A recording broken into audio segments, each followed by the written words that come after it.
A kindergarten teacher explains what would happen if a kid wanted to use the pronoun they instead of his or her. And she said, it hasn't happened yet, but if it did, here's what I would do.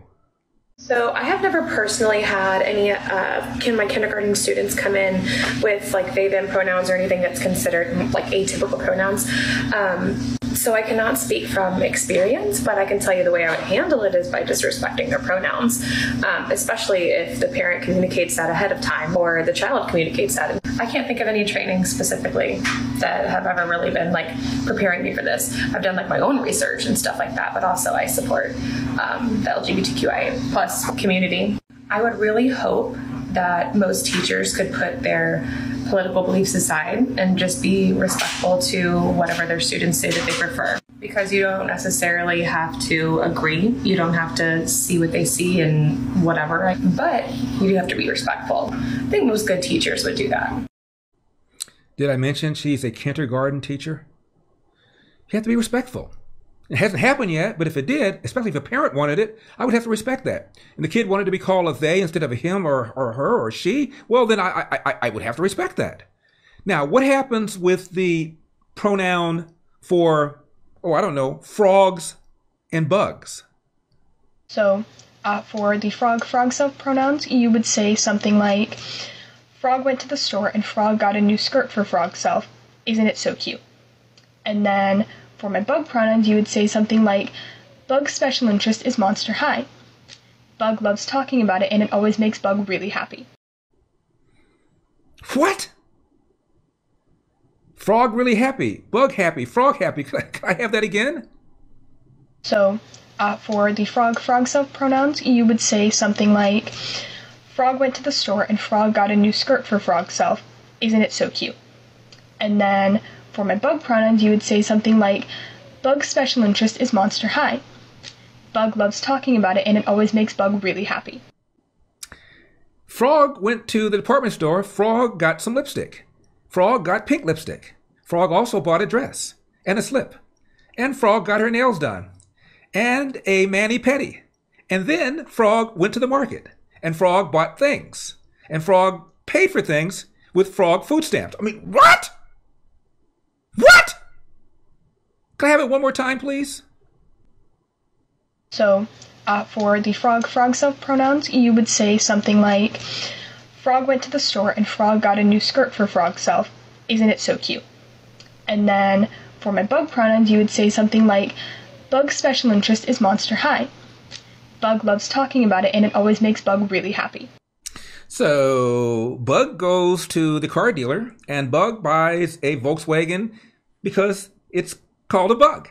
And Bug paid for it on credit and Bug got a loan and the car interest was interest-free for 6 months. And loan got Bug car and Bug drove off the car lot with the Bug. That's how I would do it if I were a teacher. Now, it was a long time ago, but I never had a first grade teacher like this one.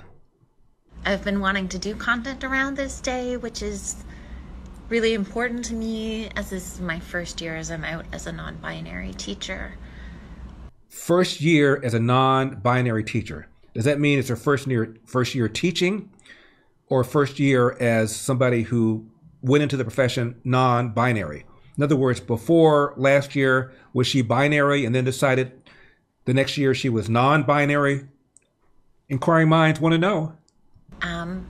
But it's hard. It's hard to think how to talk about it and how to make it pithy and catchy and How to make being non-binary pithy and catchy? Again, first grade teacher. I sent what felt like a pretty vulnerable email out to my colleagues suggesting a whole bunch of resources for each division and offering to come into their classes. And I'm so grateful to the 3 allies or accomplices who invited me into their class today to read. I just read They, She, He, Me, Free to Be. Did I mention first grade? To a grade 1 class, and I just read this book to a grade 1 class, and one of the students came out as trans. Whee! Staff knew she was trans, and we talked to her parents last night about me coming in, and they'd given it the go-ahead, and it was such beautiful proof that kids of any age are absolutely capable of accepting anything. That's the whole point. Absolutely capable of accepting anything. Do you think any of this stuff should be taught to first graders? Non-binary, binary, heterosexual, homosexual, anything? Anything? Didn't Bill Maher even say, don't you think this is a little young? Bill Maher? That they are taught with love. Because her class didn't bat an eyelid. Didn't bat an eyelid at me not being a man, woman, both or neither. Didn't bat an eyelid at her having been born a boy. And were able to make all kinds of beautiful personal connections. Didn't bat an eyelid. Made all sorts of beautiful personal connections. I'm old enough to remember when first grade teachers thought their job was to teach reading, writing. So please, no matter what age your kids are or what age you teach, it is so important that you teach them that trans people are valuable. Hey friends, I'm back after another class, still with my lovely N95 redness, and I just wanted to say, it's been such a powerful day. I had another student come see me and make a plan to come out. Oh, another one's coming out as trans. To his class because she hadn't felt confident doing that yet. And so that was really exciting to see that happen and to be able to facilitate that. She was moved to tears. 2 first graders, after she spoke to them, came out as trans. And it was just so exciting and so moving. Camille Paglia, just yesterday, we played a cut from her, the left-wing trans writer. She said she considers this to be child abuse, talking about the stuff to people this young. And this is why Florida passed what they call the Don't Say Gay bill, which is not Don't Say Gay. Not to talk about any kind of sexual orientation for kids 1st, 2nd, 3rd grade. This is so incredibly inappropriate. And she's so proud because 2 people came out as trans. Meanwhile, our education system ranks near the bottom of our industrialized competitors. Let's just take New York City. There's a piece in the Jewish Voice. The New York public school system has gone to hell. To my knowledge, this first grade non-binary teacher doesn't work in New York, but maybe she does. At one time, they taught English, history, math to newly arrived immigrants from Eastern and Southern Europe without any bilingual education courses. The schools churned out Nobel Prize winners, doctors, lawyers, educators, professionals, writers, entrepreneurs, the likes of which this article says the world has never seen. Immigrants from Poland, immigrants from Italy, somehow, some way, learning how to speak English and master mathematics. Average cost to, quote, educate, close quote, a student in New York City now, $25K. The system has lost more than 4% of its students last year.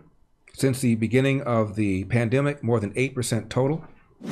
And Bill de Blasio, the former mayor, threatened to shut down 3 elite high schools in New York because they were not representative racially of the city. Same stunt they try to pull out here in California with respect to a high school called Lowell High, the most prestigious high school in California. It's always had an admissions exam. As a result, the student body was between 60 and 70% Asian American.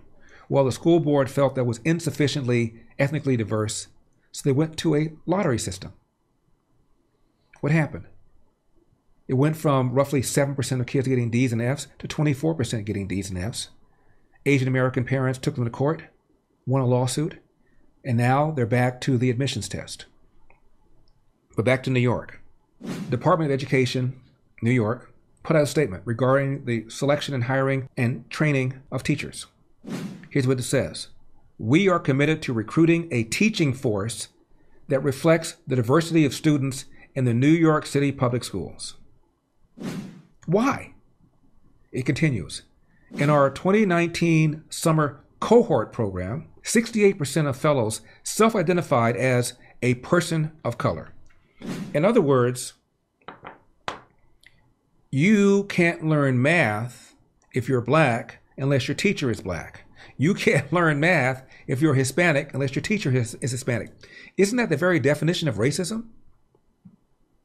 So when you watch NBA and you see a white coach and most of the players are black, that coach is incapable of coaching non-white basketball players?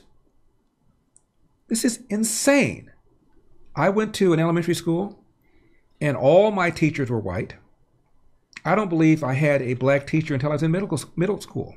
Somehow, some way, I became more than self-sufficient in math and in English, even though I had teachers that weren't teachers of color. Isn't the idea to get good teachers?